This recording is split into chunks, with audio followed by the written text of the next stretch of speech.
Earlier this morning, we talked briefly about this podcast interview that Mitch Rales did. For the uninformed, Mitch Rales is part of the ownership team with the Commanders. He's around a good amount because he lives locally. Yep. He is, as a person that I've gotten to know a little bit. I don't want to pretend like we're BFFs, but I've gotten to know him a little bit over the last year.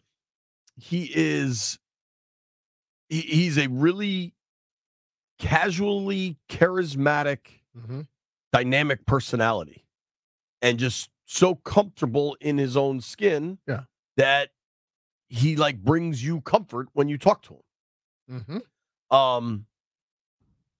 I mentioned earlier he was really kind when my dog died and sent me an email. But we had last year at a preseason game. Preseason game once a year I bring my daughters to, and the Commanders have always been kind enough to let me get field passes for them so they can kind of see what I do and see the football players, and usually some guys say hello. It's a very nice day. But I also kind of have to work, right? So I was down on the field and probably like 20 yards or so away from where my wife and the girls were. And I look over and somebody's like talking to them, and you just want to keep an eye on the situation, whatever. And then I kind of start walking back, and I realize it's Mitch Rales, who just of his own volition decided to bend down and say hello to both of my daughters. And it was just a really touching moment. Like, he had no idea those were my kids. He was just being nice to kids on the sideline. And so Rales doesn't do a whole lot of public speaking, is my understanding. I don't think he does a lot of interviews, but he is very much, he likes being a mentor to people. And with his business acumen and experience, I mean, this dude has the company he owns, Danaher. I'm not good with the numbers. Since its inception, the only company that has outperformed Danaher's returns, the only company that has outperformed them, and it's not by a very wide margin, is Apple. Yeah. like, think about that. Yeah. And it was just remarkable listening to this because he's giving that top two is not shabby at all. No.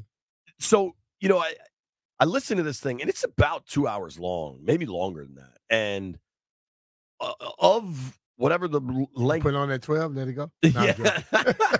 go play. Of the length of it, maybe if you just think of it as a percentage, maybe like 5%, maybe 10% of it is about football. And we'll get to the very relevant football thing he talked about.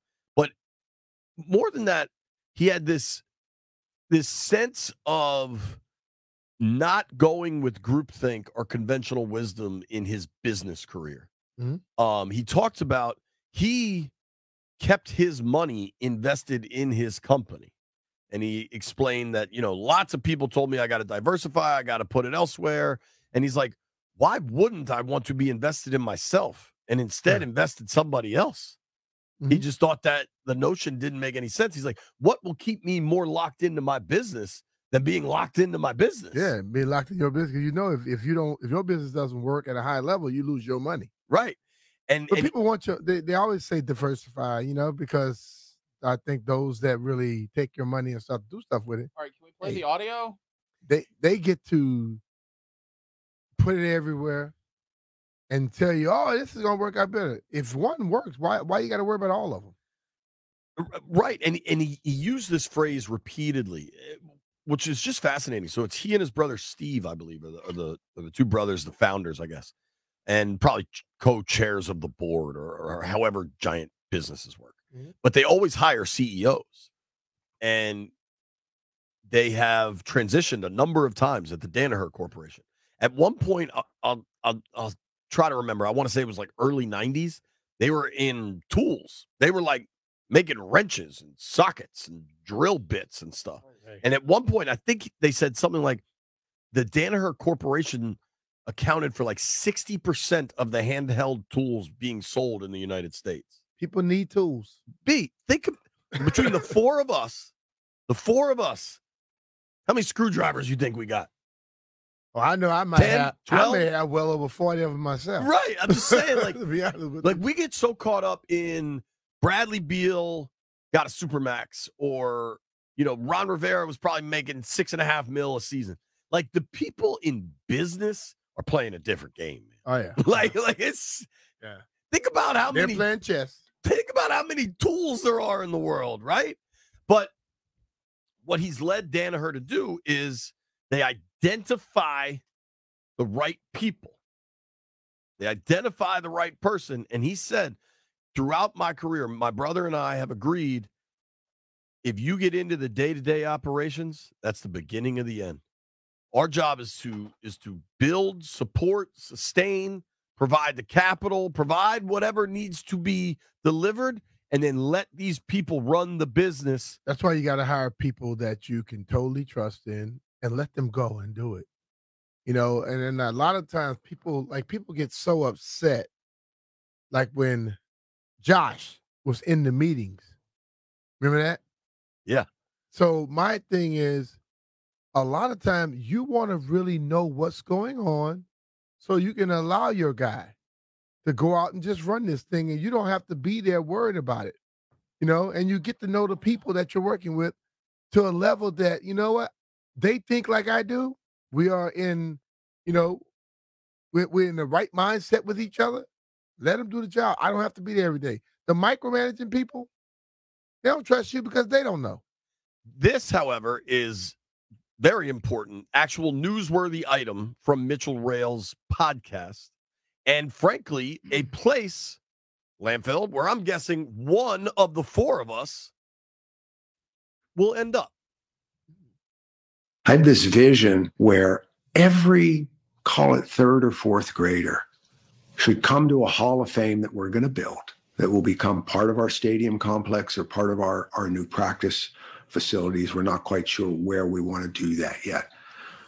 But the commanders should pay for the transportation and the teachers and the lunch that's necessary for any kid in the third or fourth grade within 100 miles of the stadium to come to this Hall of Fame and see the history of the team.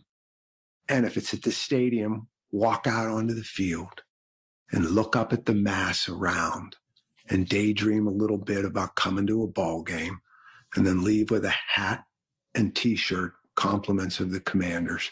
And hopefully we build fans for life.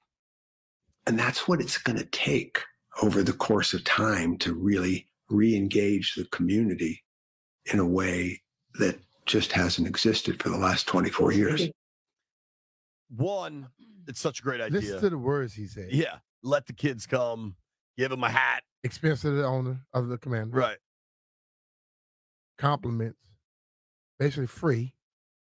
All these kids that's going to be enjoying this get to come in and they don't have to worry about nothing. Parents don't have to really worry about nothing. That would have never came out the previous ownership. Hell no. Ever. Real quick, Jeff, do you think you will be enshrined in the Redskins Commanders Hall of Fame that's to be built, TBD? I wish, but no. Landfill, do you think you will be enshrined in the Commanders Redskins Hall of Fame? Sure.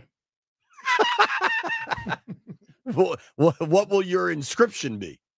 I went to a game one time. Didn't you meet Dion? I did meet Dion one time. And perhaps most importantly, you were an Eagles fan and came back to the Burgundy and Gold. That's true. I do not he think harassed me at a signing. That's true. At an autograph signing one Sports day. Authority, right? Mm-hmm. I do not think I will be in the Hall of Fame. However, Brian, you will be. So that'll be pretty damn cool. Yeah. I'll take that. You sound really enthusiastic. I'm always enthusiastic. I just don't show it. When we come it's back. always inside, Jay.